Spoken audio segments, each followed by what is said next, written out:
Está começando mais um programa da AME Osasco e você, eu sou Adriano Marques e mais uma vez com esse timaço aqui para falar de um tema interessante e sobre os assuntos mais diversos e variados. Se você ainda não se inscreveu no canal da AME Osasco, faça isso, participe, deixe o seu like, deixe o seu joinha e, claro, tire suas dúvidas, faça sua pergunta, participe conosco, sejam todos muito bem-vindos. Para participar conosco, como sempre, o Alejandro Vera, que é o presidente da AME Osasco, médico psiquiatra e coordenador do Departamento de Saúde Mental da AME Brasil. Ale, seja bem-vindo. Obrigado, Adriano, mais uma vez aí com uma presença ilustre para nós, a doutora Irvene, que a gente vai abordar um tema interessantíssimo para todo mundo. Muito bem. Está conosco também a Emily Munhoz, que é médica psiquiatra, homeopata, analista junguiana, vice-presidente da AME Osasco e também membro do Departamento de Saúde Mental da AME Brasil. Mi, seja bem-vinda. Obrigada, mais uma vez um prazer estar aqui, principalmente ao lado da doutora Irvene. Muito obrigada. Muito bem. E Alan Della Bella, psicólogo, membro do Departamento de Saúde Mental da AME Brasil, e nunca vou deixar de falar. Como ele já está sorrindo, não preciso dizer que é o imperador, né, gente? Seja bem-vindo, Alan. Obrigado, Adriano. Obrigado, pessoal. Que alegria estar aqui novamente com a doutora Irvene. É uma honra. Pessoal, eu estava brincando nos bastidores aqui, vou trazer isso aqui para o público, até o pessoal da AME falar assim, quem é esse maluco que o Alejandro colocou como apresentador? Mas eu estou dizendo que a doutora Irvene é um amor de pessoa, não a conhecia pessoalmente, apesar de ter trabalhado na Rádio Boa Nova há 10 anos, fazendo entrevista em muitos lugares. Nunca tive a honra de entrevistá-la, estou tendo aqui agora. Não sei se vai ser a primeira e a última, porque eu tenho brincado muito e ela é toda séria e tal. Eu estou dizendo que ela só tem um defeito, gente. Como é que a gente chama ela para um churrasco? Ela deu a lista aqui. Para você quiser convidá-la, pode também, ela aceita. Desde que seja brócolis, berinjela. Bom dia. Seja bem-vinda. Milho verde, né? Doutora Irvene, seja bem-vinda. Muito obrigado. Tá bom. Olá, pessoal. É um prazer estar aqui com vocês novamente e para tratar de mais um assunto, né, na seara do nosso Mestre Jesus. E dessa vez abordando esse tema aí do cérebro triuno a serviço do espírito. Eu vou pedir para o Alan mostrar para nós, ou o Alejandro mostrar para nós o livro, e aí você pode acompanhar aí essa obra e, claro, adquirir para estudar, para ler. O Alan fez uma brincadeira antes, dizendo que eu e ele nós vamos ficar bem em silêncio aqui, deixar só os três bater um papo, porque o assunto... Mostra bem direitinho para a câmera lá, Ale, segura lá para nós. Então você pode adquirir essa obra e ter na sua casa, na sua prateleira, claro, como um livro de estudo. Mas só lembrar que a doutora Irvene Luiza de Santos Prada é médica veterinária pela Universidade de São Paulo, membro da AME Brasil Internacional, titular em anatomia animal com enfoque em neuroanatomia, docente aposentada de graduação e de pós-graduação na Faculdade de Medicina Veterinária e Zootecnia da Universidade de São Paulo, onde recebeu o título de professora emérita. Então, está conosco a doutora Irvene Prada. Alejandro, eu vou deixar você fazer a primeira pergunta sobre o título aí, a minha pergunta que eu acho que eu consigo fazer, né, Alejandro, por que foi escolhido esse título? Mas aí, deixa com você. Maravilha, acabei de apresentar, né, essa obra, que é o Cérebro Triuno, um livro fantástico, sem dúvida, uma das melhores publicações aí da AME Brasil, da editora AME Brasil. Mas aí fica a curiosidade de como que foi a gestação dessa obra, desse livro e de tantos conhecimentos que nos traz e as pessoas que foram envolvidas aí na produção. Alejandro, esse livro tem uma história mesmo, uma gestação, né? Porque em 2014, acho que 2013 ou 2014, foi publicado aquele artigo sobre a pineal. Uhum. O primeiro autor foi o Giancarlo Lucchetti, da AME Brasil, o Dr. Décio, o Dr. Jorge Daire e outros participaram também. O que eles fizeram? Fizeram uma análise comparativa dos dados sobre a pineal, a glândula pineal, constantes nas obras de André Luiz versus dados da literatura acadêmica. E saiu um trabalho fantástico, inclusive foi aceito por uma revista de alto impacto, e esse trabalho foi assim, explosivo, né? Inclusive um dos autores falou em palestra que a partir desse trabalho, Chico Xavier e André Luiz passam a constar do PubMed, né? Que é um dos principais bancos de dados da área da saúde. Bom, eu já tinha estudado há muitos anos, eu vinha lecionando esse assunto da neuroanatomia funcional em medicina veterinária, na Faculdade Veterinária da USP, e também eu já tinha feito um estágio, alguns anos antes, com o professor Eros Abrantes Ertes, na Faculdade de Medicina, a respeito do cérebro humano, porque eu sempre gostei muito dessa área de neuroanatomia. E quando eu li a obra de André Luiz, No Mundo Maior, especialmente os capítulos 3 e 4, o mentor, que é Calderaro, dá uma porção de informações a respeito do cérebro. E ele tem uma frase que ficou assim marcada em mim como motivação para desembocar na feitura desse livro. Ele diz assim: o cérebro é o órgão sagrado de manifestação da mente em trânsito da animalidade primitiva para a espiritualidade humana. Então eu fiquei pensando, falei, meu Deus, se na visão dualista que considera a existência da realidade material do cérebro e a existência da mente como outra dimensão separada, o cérebro é o órgão de manifestação da mente no ser humano, também é nos animais. Porque eu já tinha visto que as diferenças de estrutura na organização do cérebro humano e do cérebro dos animais, elas são de natureza quantitativa e não qualitativa. O modelo é o mesmo, é só uma variação de quantidade de neurônios, de complexidade das circuitarias, mas o modelo inicial é absolutamente o mesmo. Bom, eu estava com a doutora Marlene no que ela chamava de périplo, lá na Europa, e eu falei, doutora Marlene, o que a senhora acha? Eu estou assim, desesperada para escrever alguma coisa, a maneira do que foi feito com a glândula pineal, comparando informações constantes na literatura espírita, particularmente no livro No Mundo Maior, expressas por Calderaro, com informações da literatura acadêmica. O que a senhora acha? Ela falou, Hervênia, não dá para escrever um artigo porque o cérebro tem muitas informações. Isso tem que ser feito num livro. Eu falei, mas o que a senhora acha? Ela falou, é ótima ideia, faça isso. Aí eu já tinha comentado com o Décio, meu querido amigo Dr. Décio Iandoli Júnior, e quando eu saí de lá, encontrei com o Décio, falei, Décio, a doutora Marlene aceitou a ideia de escrever o livro. Eu vou fazer a parte de anatomia, você quer fazer a parte de neurofisiologia? Os olhinhos dele brilharam, né? Porque o Décio é todo entusiasmado. Ele falou, sim. Nisso vinha vindo a esposa dele, ele já falou, Alessandra, a Hervênia está me convidando para escrever um livro. E a gente ficou assim naquela síndrome adrenérgica, né? Assim, vamos escrever o livro. Bom, na sequência, eu não sei em que cidade a gente estava, uma palestra sobre o cérebro, a maneira da visão de Calderaro. Ele diz no livro No Mundo Maior que a casa mental tem 3 andares, cada um dos andares interage com uma parte do cérebro, né? Bom, aí eu peguei e falei disso. Quando eu terminei a palestra e sentei ao lado do Sérgio Lopes, o Sérgio falou, Hervênia, eu tive um insight, porque ele tinha acabado de escrever um livro sobre as leis morais.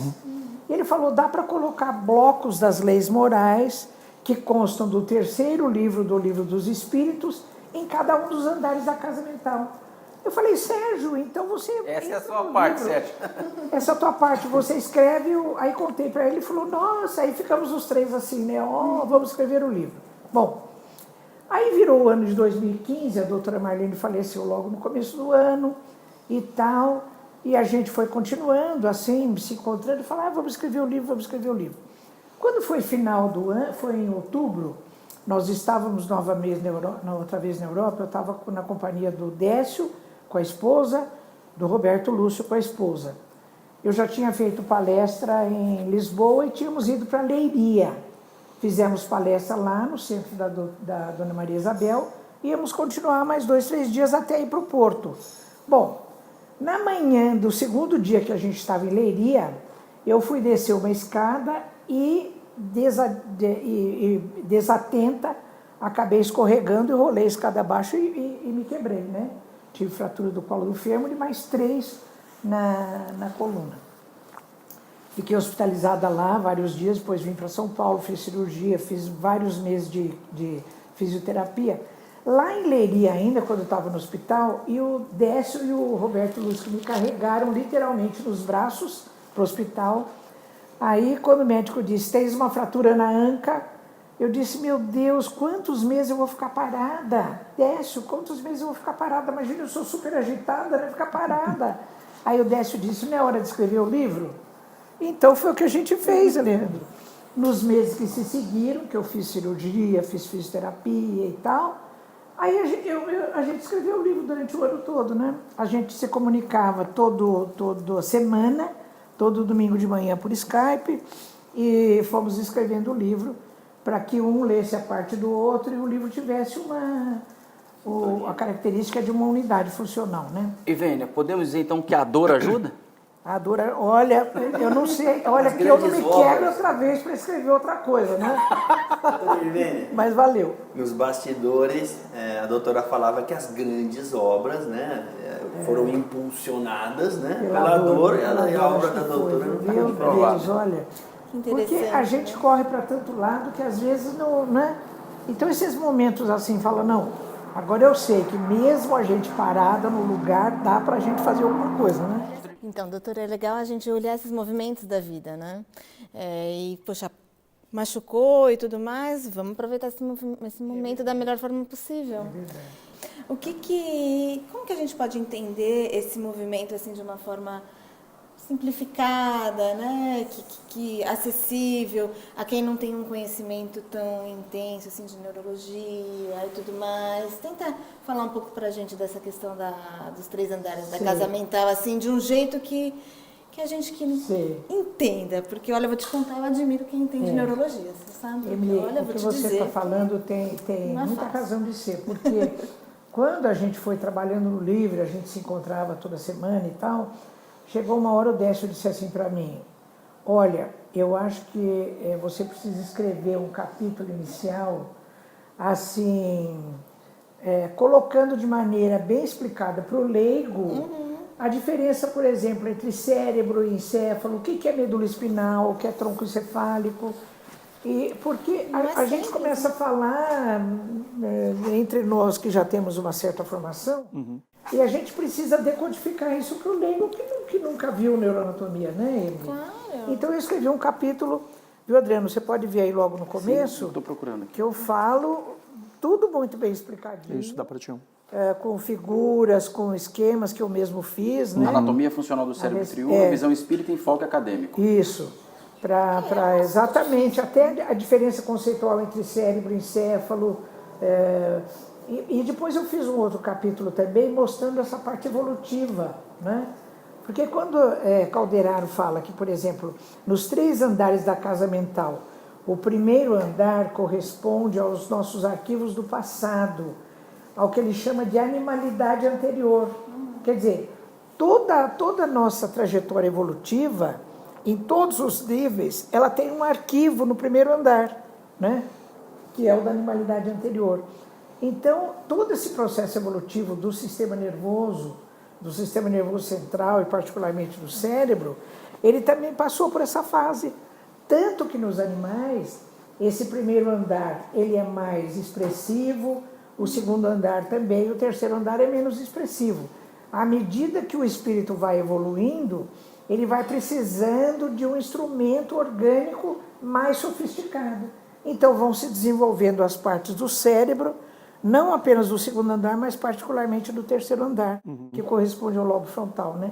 Esse estudo é maravilhoso, eu fiquei fascinada com isso, sabe? Não, E, doutora, assim, fascinante mesmo. essas revelações de Calderaro são fantásticas, porque elas ocorrem numa época em que ainda se engatinhava dentro da medicina completamente. para compreender essa estrutura neuroanatômica. Que aí tem a questão do MacLean também, do Paul MacLean, Então, que vai trazendo isso tudo, olha, né? Esse livro, No Mundo Maior, a primeira edição é de 1947, né?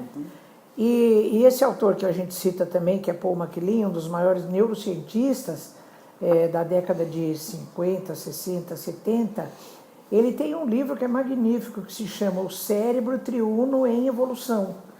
E a primeira edição desse livro é de 1989, né?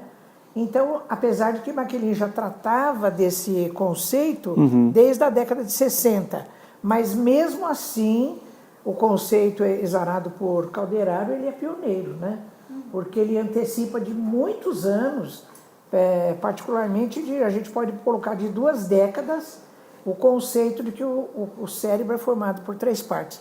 Calderaro não usa a expressão cérebro trino, nem cérebro triuno, mas ele fala que a cada andar da nossa casa mental corresponde uma parte do cérebro. O estudo é maravilhoso mesmo. Doutor Ivene, só lá lembrar aquela pergunta no bastidor, nós estamos no primeiro andar e pelo que eu estou ouvindo da produção, estamos subindo de escada, então fica tranquilo que até o terceiro vai demorar muito. Doutor Ivene, você tocou num assunto muito interessante, Sim. que é na questão de datas, né? Ou seja, na década de 40 surge a coleção no mundo espiritual do André Luiz, ou seja, começa com o Nosso Lar e vai até A Vida Continua, exceto Desobsessão, Conduta Espírita e Agenda Cristã, que não faz parte dessa coleção, mas que está nessa sequência. Exatamente. A minha pergunta é a seguinte, doutora Irvênia, muito se falou do lançamento do Nosso Lar de uma ficção, né? Ou seja, um lado, vamos dizer assim, né? Uma parte e muito pequena do movimento espírita brasileiro começou a criticar o Chico dizendo de que aquilo era uma ficção, que o André Luiz criou demais, ou seja, tinha comida, tinha carro, tinha ônibus, etc., que aquilo era uma brincadeira. Então eu quero transformar essa pergunta aí, trazendo para dentro do livro da senhora, que é o Cérebro Triuno, aquilo que o André Luiz falou na década de 40, né, o Calderaro, como a senhora está colocando, a ciência começou agora a descobrir, ou seja, na década seguinte, de 60, com esse autor, na década de 89, quando ele publica isso, mas agora que nós começamos a ter uma noção exata do que o André Luiz falou, o Calderaro, junto com outros, em 1940? Olha, Adriano, a obra de André Luiz é pioneira em vários aspectos. Sim. Que depois de 1, 2, 3 décadas a ciência está confirmando. Por exemplo, a doutora Marlene contava que quando saiu o livro Evolução em Dois Mundos, a primeira edição é de 1958, em vários lugares da obra, André Luiz fala que a inteligência, a consciência, a mente atuava no citoplasma celular. Bom, nessa mesma década de 1950, foi descoberta a dupla hélice do DNA, né? Que está no núcleo. Então, o núcleo ficou sendo a vedete da célula. Agora, você imagina, na mesma década surgiu a informação de que a inteligência, a mente, a consciência, que são, né, as funções cognitivas máximas do espírito, de repente não estavam se ligando no núcleo, mas naquela geleia mal conhecida que era o citoplasma. A doutora Marlene falou que alguns médicos espíritas aqui de São Paulo foram ao Uberaba questionar o Chico. Sim. E falaram, Chico, aqui ou você errou como médium ou o André Luiz errou, porque não é possível.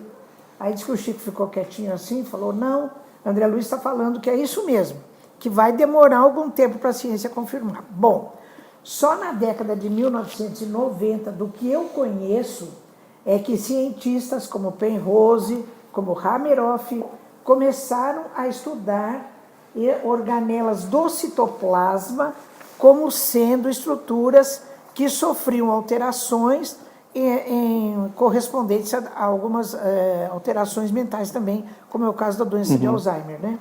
Então, hoje em dia a ciência admite totalmente que, de fato, a inteligência, a mente, a consciência ligam ou atuam primeiro em estruturas do citoplasma celular, segundo Bruce Lipton, no seu livro Biologia da Crença, ligam-se também a receptores da membrana celular e depois essas pins receptoras, proteínas integrais de membrana, é que passam a informação para as pins executoras, né, que vão até o núcleo no arquivo do DNA, falar para os genes, olha, vocês vão atuar ou vocês não vão atuar, né?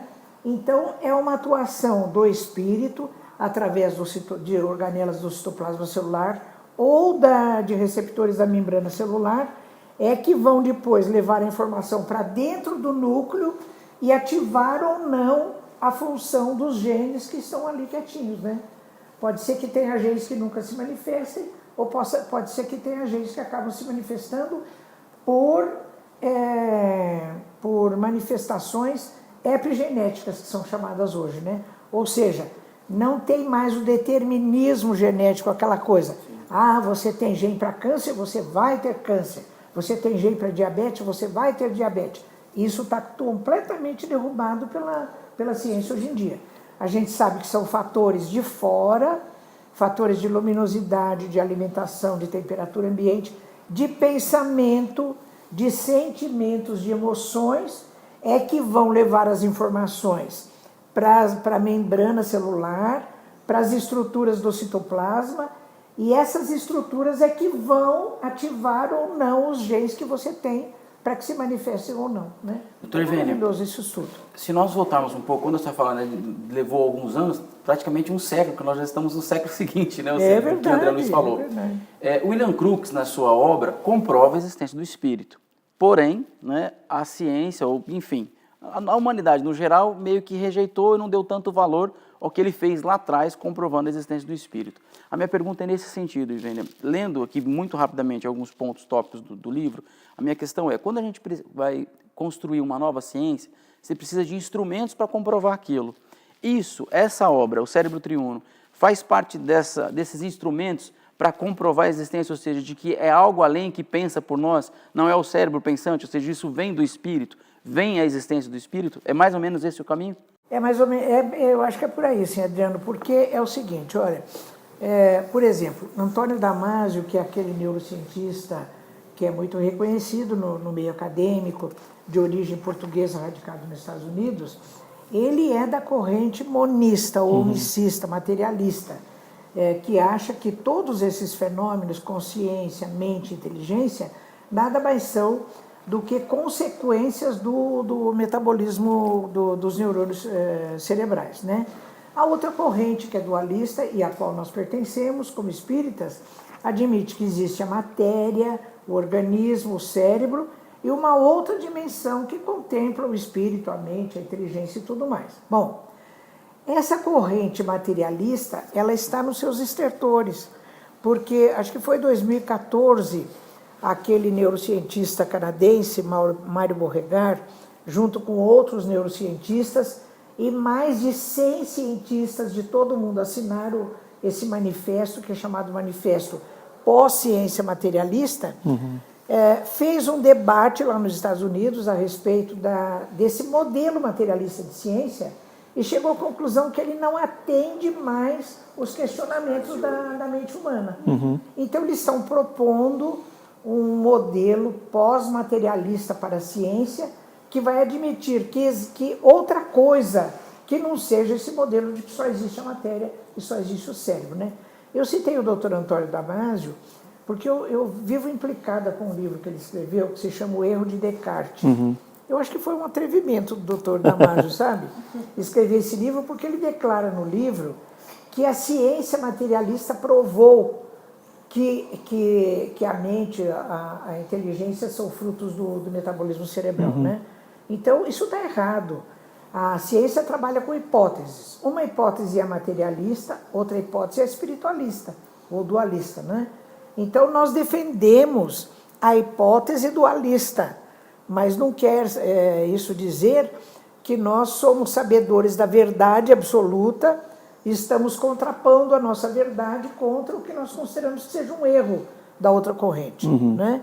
Na nossa leitura, essa postura dualista ela é mais condizente com a razão, com o bom senso, do que a postura materialista. E eu acho que a gente podia fazer um convite, quem está nos assistindo, né, carinhosamente, dizer, olha, venha para o lado bom da força, porque parece que essa visão dualista, espiritualista é a correta, mas é só um convite. Fala, tem uma questão, vamos lá. Ainda dentro desse processo de elaboração da obra que a doutora está falando, eu queria fazer uma pergunta de bastidor. Sim. Você coloca na apresentação da sua obra que o missionário não é um enviado dos céus para salvar as nossas vidas. Foi o Décio que escreveu isso. E que também não seria alguém dotado de uma inteligência acima da média. É o que eu discordo um pouco, porque eu acho a doutora bem acima da média. Menos. Mas quando você estava elaborando o livro, no processo de elaborar, naquela hora que você ficou doente, que você ficou acamada e está ali construindo a tua parte, né? Sim. Curiosamente foram uma obra escrita a 3 mãos, né? Dentro da tua parte, uma pergunta de bastidores, teve algo que apareceu nesse processo de elaboração, algo que fosse novo e você falou, nossa, eu preciso me aprofundar um pouco mais sobre isso, eu preciso estudar isso para poder concluir essa parte. Teve alguma coisa? Olha, teve sim, teve várias coisas. O que eu chamo de destaques. Quando eu faço palestra sobre o livro, eu não fico falando do papel de cada estrutura, porque seria muito maçante para quem está ouvindo e quem não é da área. Também né? uma hora não seria nem suficiente. Então eu chamo de destaques. Tem várias coisas. Uma delas, por exemplo, que Calderaro fala, é como, em qual dos níveis da casa mental e qual das estruturas cerebrais, qual dos blocos cerebrais, a mente e a inteligência se liga, né? Porque a semelhança do que aconteceu com o citoplasma, a gente também há de pensar assim, nossa, consciência e inteligência, né? São altas funções cognitivas do espírito, Vai se ligar aonde? No que tem de melhor, que é o terceiro andar. Mentira, se liga no primeiro, né? Então, quando eu vi isso, eu falei, nossa, se liga no primeiro andar, né? Mas depois eu falei, não, é aí mesmo que tem que se ligar. Por quê? No processo evolutivo do ser, quando ele está formando a matéria ainda, a matéria neural do sistema nervoso, a mentezinha desse ser primitivo vai se ligar onde? No que tem, né? Que é aquele comecinho de primeiro andar, que é comecinho lá da medula, tronco encefálico, e depois dali vai emitindo projeções, como a gente chama em neurociência, para as outras estruturas. Então, um dos destaques, Alan, que eu achei muito importante e que eu trato assim de maneira bem intensa no livro, é a ligação do espírito no primeiro andar da casa mental e nas estruturas mais profundas do cérebro humano, né? Não só no enfoque do próprio Calderaro, de André Luiz em outros livros, mas também, Adriano, falando aquilo que a ciência depois vem comprovar o que está na era espírita, um livro que eu gosto muito chama-se Mistério da Mente, de Wilder Penfield. A EDUSP tem uma edição que é da década de 80, mas ele escreveu alguns anos antes, né? O Penfield foi um neurologista, vocês conhecem, que trabalhou muitos anos com soldados da Segunda Guerra Mundial que tiveram lesões crânioencefálicas, né? Então, percebendo que muitos desses pacientes, tinham lesões corticais do córtex cerebral muito extensas, mas tinham níveis de consciência e de manifestação de inteligência bem aceitáveis, ele concluiu, e ele exara isso nesse livro, que a mente, a inteligência, não se liga, com certeza não se liga ao córtex cerebral, mas a estruturas mais profundas, particularmente ao diencéfalo, que é aquela região que no livro eu explico que é a região do tálamo, é uma região bem profunda, né? E ele chama essa região, o Penfield, de tronco cerebral alto. Então, para quem não é da área, é assim, tem a medula espinal, depois tem uma outra parte já dentro do crânio, que é o tronco encefálico, em cima tem o cerebelo, depois tem o cérebro, que tem duas grandes partes, a região do diencéfalo, ou região talâmica, e depois a região dos hemisférios cerebrais, né? Ou seja, muito então, protegido, né? Não só a literatura espírita, ela já cita isso pioneiramente, de que a ligação do espírito se faz nas regiões mais profundas do cérebro, como depois o Penfield, que é o senhor neurocientista, vem confirmar isso. Isso está expresso no livro dele que se chama O Mistério da Mente. É maravilhoso. Pessoal, e só lembrar, já que você gostou desse assunto que o Dr. Ivênia está colocando, nessa obra que vocês estão vendo aqui em minhas mãos, O Cérebro Triuno, você vai poder conhecer bastante disso. E aproveitar esse tema muito interessante e lembrar do Medinesp 2019. Você acessa www.medinesp2019.com.br, lembrando que o 2019 é numérico, e lá você faz a sua inscrição e participa. Vai acontecer o ano que vem, de 19 a 22 de junho, em Teresina, no Piauí, e claro que você está convidado a participar junto com todos os integrantes da AME Osasco, com a doutora Ivênia e todos que vão estar lá. Participe você também. E aí, para vocês conhecerem um pouco mais do Medinesp, nós vamos ver um vídeo que foi feito com todo carinho para você. Vamos lá. 2019 é o ano. De 19 a 22 de junho de 2019, Teresina, no estado do Piauí, receberá o maior evento de medicina espiritual do mundo. Mais de 50 palestrantes, conferências, simpósios, mesas redondas, apresentação de trabalhos científicos, debates e muito mais. A medicina vista sob a ótica do paradigma médico-espírita, alicerçada nos fundamentos da doutrina espírita, projeta nos conhecimentos científicos atuais a marca do divino médico Jesus e aponta ao homem o caminho da saúde integral. Prepare-se desde já. Participe deste grande evento. Realização: AME Piauí, AME Brasil.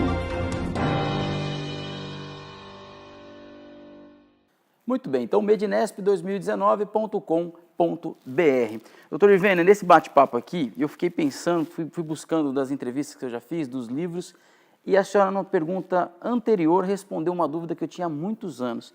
A senhora fica olhando com essa cara achando que eu vou fazer brincadeira, a pergunta é séria. Agora, estava estudando aqui, o Chico dizia o seguinte, pessoal, não tem moral aqui, tá vendo? Deus, pessoal fala, não adianta. O Chico dizia o seguinte, eu sou menos que um verme, né? Porque até o verme busca a luz. E a senhora trata desse tema nesse livro, a senhora sabia disso? A senhora sabia, né? Na página 69, pessoal, eu achei, não é a citação do Chico, Eu já sei do que você está falando. mas tem a ver. Olha que interessante, ela vai trazer aqui, pessoal, por isso que é bom você trabalhar com rádio, que você começa a, né, descobrir técnicas de fazer perguntas boas sem ter lido o livro, pessoal. Depois eu conto isso no outro programa.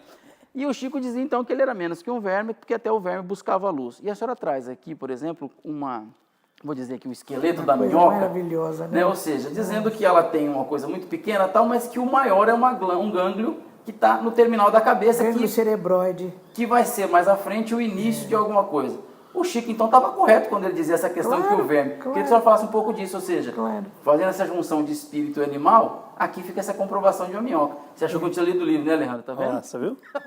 Doutora Ivênia, por favor. Porque no cérebro no sistema nervoso dos invertebrados tem uma coisa que já é interessante que aparece na minhoca, né? Sim. Que é o anelídeo, que é assim, o sistema nervoso no processo evolutivo, que no estágio anterior ele era, por exemplo, na medusa, naquela água viva que queima a perna da gente naqueles poucos dias que a gente tem de praia, né, de férias, ela tem um sistema nervoso que é em rede, né, assim, multidirecionado.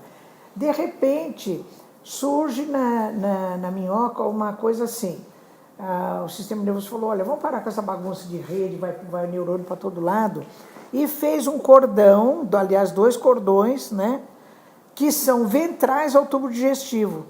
E o sistema nervoso, então fica assim, o cordão neural é embaixo e o tubo digestivo é em cima. Depois, nos vertebrados, acaba invertendo. Não, o tubo neural ele se une, fica um só, em cima do tubo digestivo, né? Tanto que para nós que ficamos de pé, a parte neural é atrás e a parte visceral é na frente, né?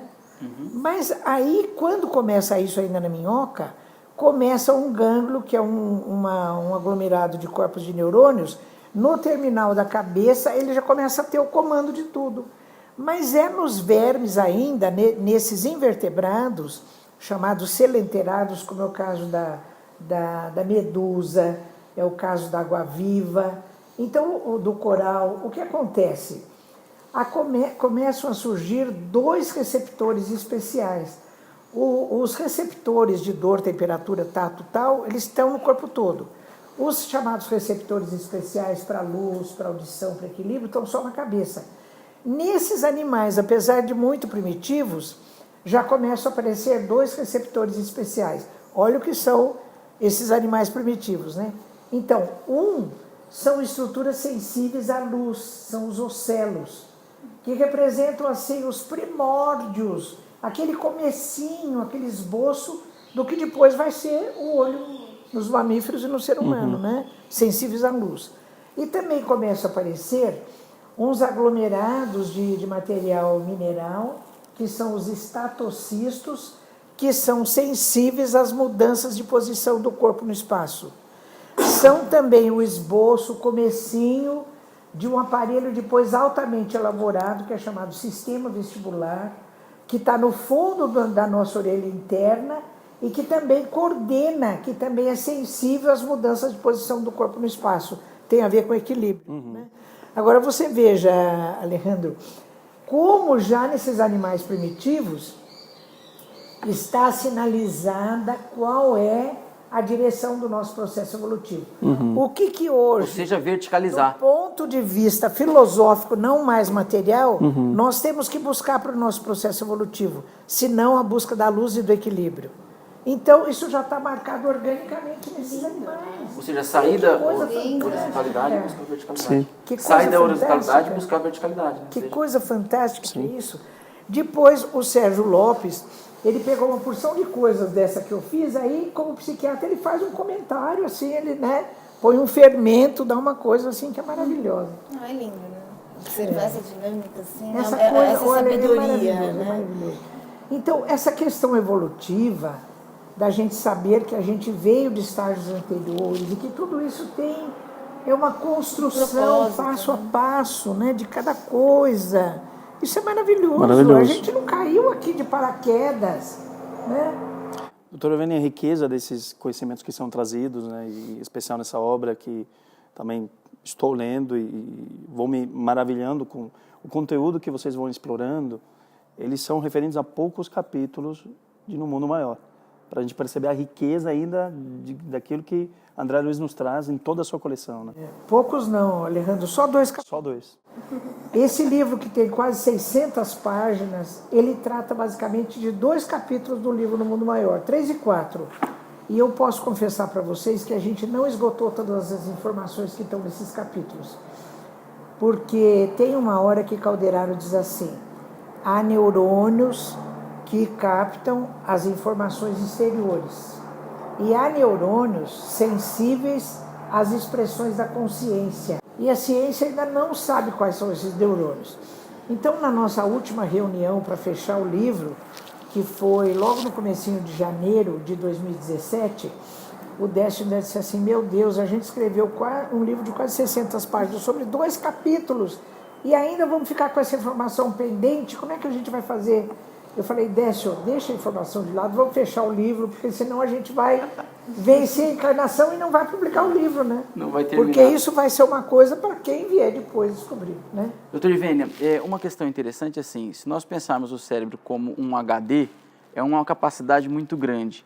Mas se nós pensarmos o cérebro como espírito, é algo maior ainda. Na própria obra André Luiz, você vai ter relatos diversos, né, de espíritos que têm a lembrança de 3 encarnações anteriores, outros que têm um pouco mais e tal. Como que funciona esse armazenamento? Eu queria que você falasse um pouco mais. E aí eu quero fazer uma junção, uma ponte aí com os animais, porque a gente brinca com a ideia da memória do elefante, né? Ou seja, é um animal que talvez a sociedade fala não serve para nada, mas que lembra, né? E você tem relatos aí em diversos documentários em que o elefante já 30, sei lá, tantos anos depois lembra daquele que resgatou ele quando a mãe foi morta para tirar o marfim. Eu queria que você falasse um pouco desse armazenamento, como que funciona isso aí? Porque nós temos dificuldades de lembrar certas coisas, mas isso está registrado no espírito. Qual a capacidade disso? E aí pensando em questões quantitativas e qualitativas, ou seja, não é tão grande, mas que armazena muita coisa. Mas a Calderaro fala bem isso, né? Esse armazenamento de todas as nossas vivências anteriores, ele está no primeiro andar, né? Seja de que espécie animal for, mas ele está no primeiro andar. Depois, no presente, a gente tem que lidar com isso, né? E também com as nossas metas do terceiro andar. Tem uma hora que André Luiz pergunta para Calderaro, e é muito interessante, ele diz assim: como entender na nossa vivência prática o funcionamento dos 3 andares da casa mental? E Calderaro responde que nós temos que transitar livremente pelos 3 andares, né? Porque isso é uma coisa interessante, porque é claro que como encarnados agora, nós vivenciamos a maior parte do nosso tempo no presente, né? No andar do meio. Mas Calderaro fala, nós temos que as nossas ações do presente têm que ter por base a nossa vivência do passado e também tem que visar as nossas metas ideais que nós queremos atingir e que estão colocadas no terceiro andar da nossa casa mental. Até eu costumo dizer que eu sou de uma geração, e os psiquiatras vão adorar isso, que, por exemplo, quando eu era adolescente, e a gente, nas conversas de família, levantava algum assunto que incomodava, alguma coisa que alguém fez e que não era assim muito correta, alguém mais velho já falava imediatamente: olha, pessoal, vamos pôr pedra em cima disso. Né? Pedra em cima. Era uma expressão que eu ouvi muitas vezes, viu, Alejandro? Então era assim, o que incomodava do passado, você punha uma pedra lá, não mexia mais. Né? Hoje a gente sabe que não pode fazer isso, né? Não só Calderaro... Melhor não, né? É melhor não, né? Não só Calderaro já estava dizendo isso de maneira expressiva em 1947, como hoje eu sei que os psiquiatras, psicólogos estão dizendo que nós temos que arejar o primeiro andar da nossa casa mental, né? Então, uma das coisas que Calderaro explica muito bem é que nós temos que transitar livremente pelos 3 andares. Então, vamos supor, se a gente identifica no nosso arquivo dificuldades, né? Por exemplo, dificuldade de perdoar, dificuldade de relacionamento com outros seres humanos, enfim, várias coisas. Se não podemos trabalhar com aquilo pessoalmente, nós temos que buscar ajuda externa, né? De psiquiatras, de psicólogos que vêm trazer para a gente maneiras corretas de nós lidarmos com isso, mas nunca mais pôr pedra em cima, né?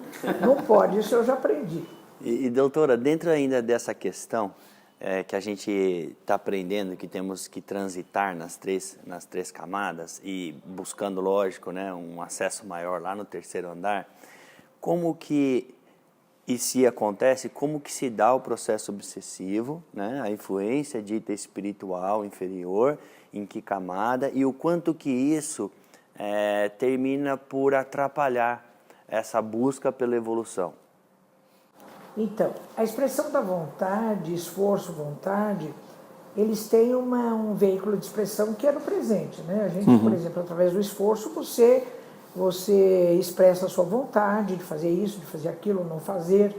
Mas é claro que a determinação da vontade, ela tem maior expressão no terceiro andar, né?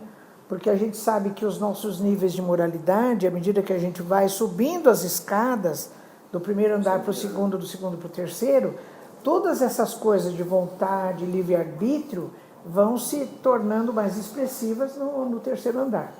Mas, quando nós estamos na vivência de um processo obsessivo, particularmente nos casos graves, André Luiz explica muito bem isso no livro Libertação, né?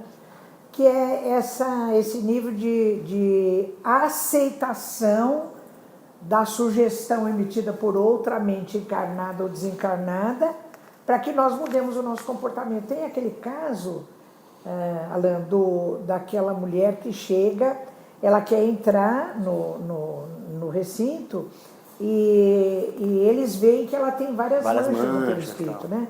Então, ela nesse livro Libertação, se mostra de uma forma Gregório, diferente. Ele percebe que ela tem ela tem um complexo de culpa muito grande, e ele começa a dizer para ela: o quê? Você está querendo o quê? Você não passa de uma loba, de uma loba, de uma loba.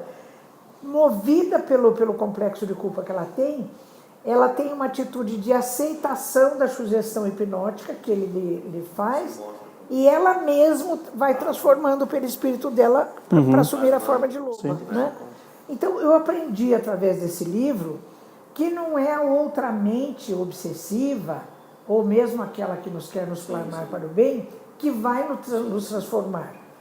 Nós temos que ter no campo da vontade, né? Na medida em que a gente assimila atitude aquilo. de aceitação da sugestão, para que a gente mesmo promova modificações, não só orgânicas no nosso perispírito, né, de forma, mas também no nosso comportamento, no nosso psiquismo. Né? E só para dar um toque de jovialidade, na pergunta 621 do Livro dos Espíritos, Allan Kardec pergunta onde estão escritas as leis de Deus, né? Sim. E a resposta é que as leis de Deus estão escritas em nossa consciência. Nesse sentido, esse livro, essa resposta, lá onde está escrito, está lá no terceiro andar?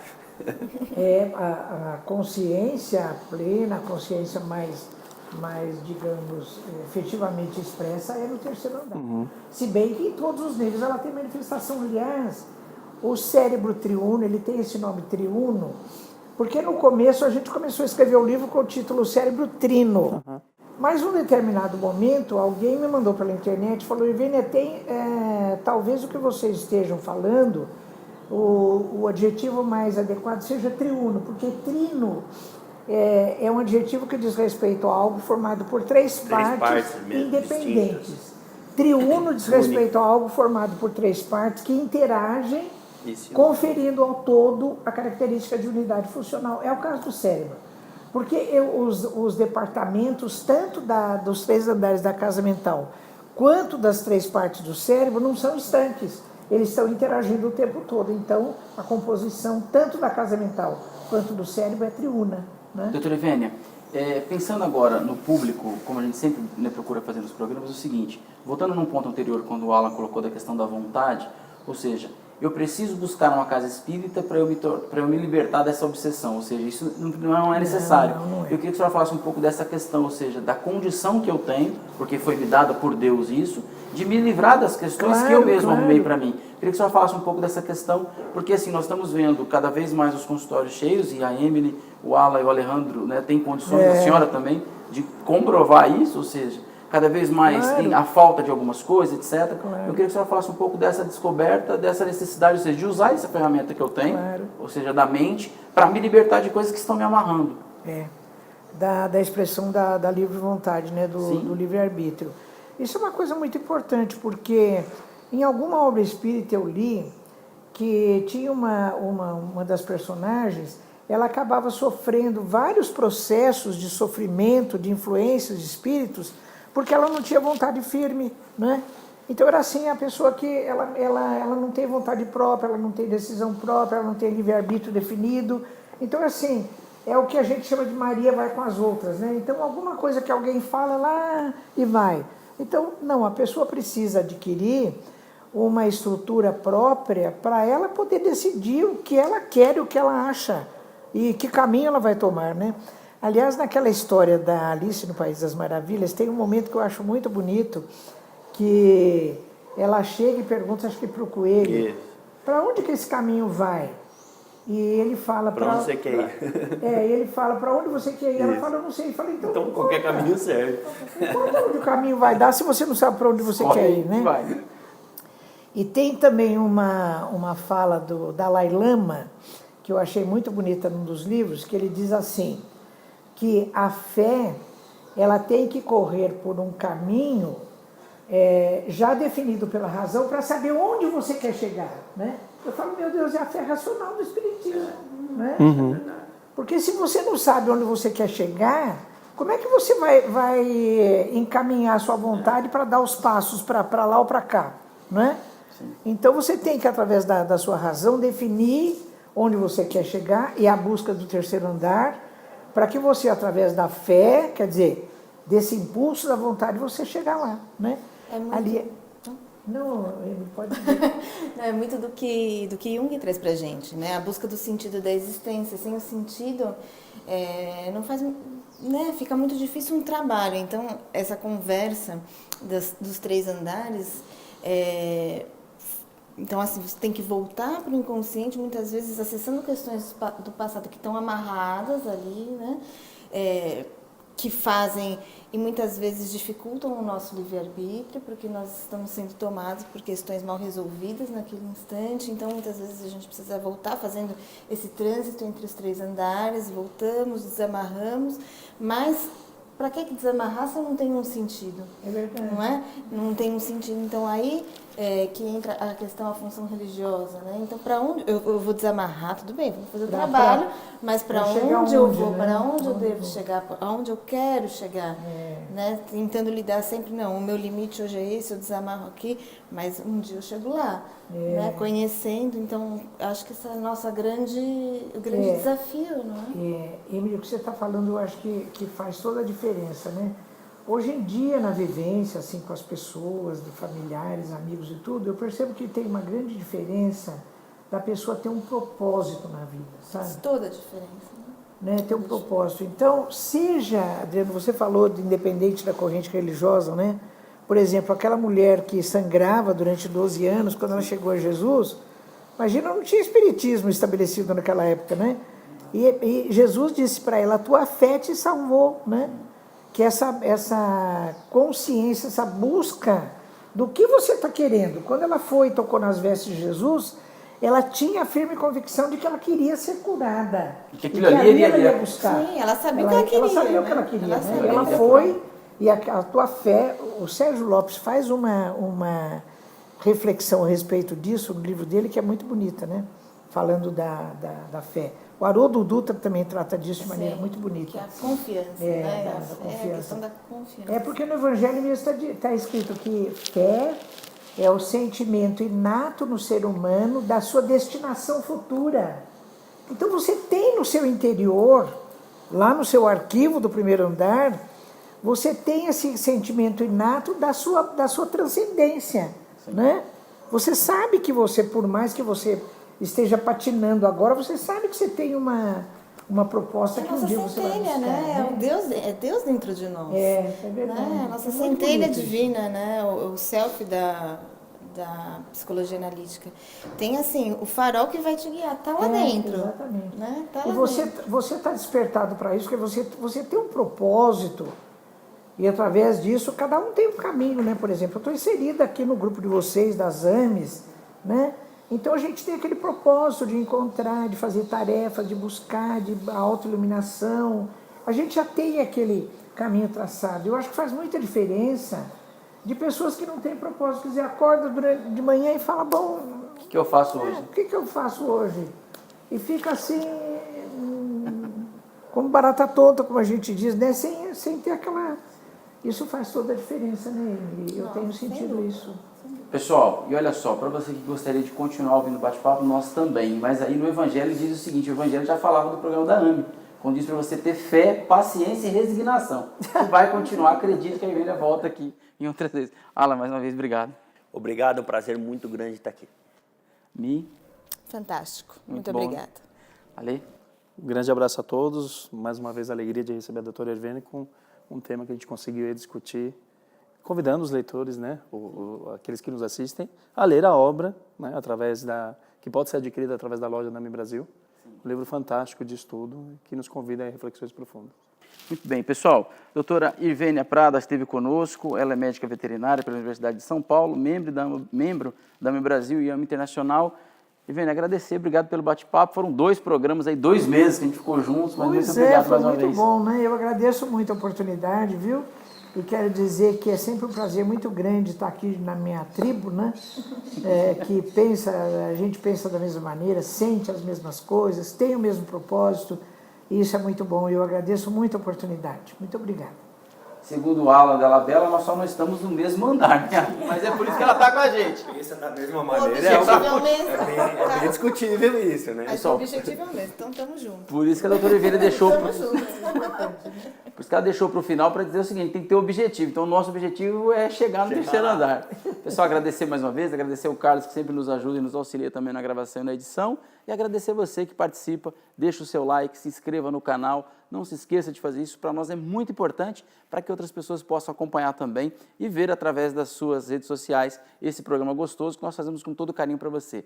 Não se esqueça do Medinesp 2019, que vai acontecer em Teresina, no Piauí, uma cidade maravilhosa, vale a pena vocês acompanharem. Aqui no canal tem um programa com a Kátia Marabuco, que nós gravamos e ela falando sobre o evento, da felicidade que é e, claro, que aguarda a sua inscrição. medinesp2019.com.br, de 19 a 22 de junho do ano que vem, e claro que você está convidado. Um abraço a todos, até a próxima.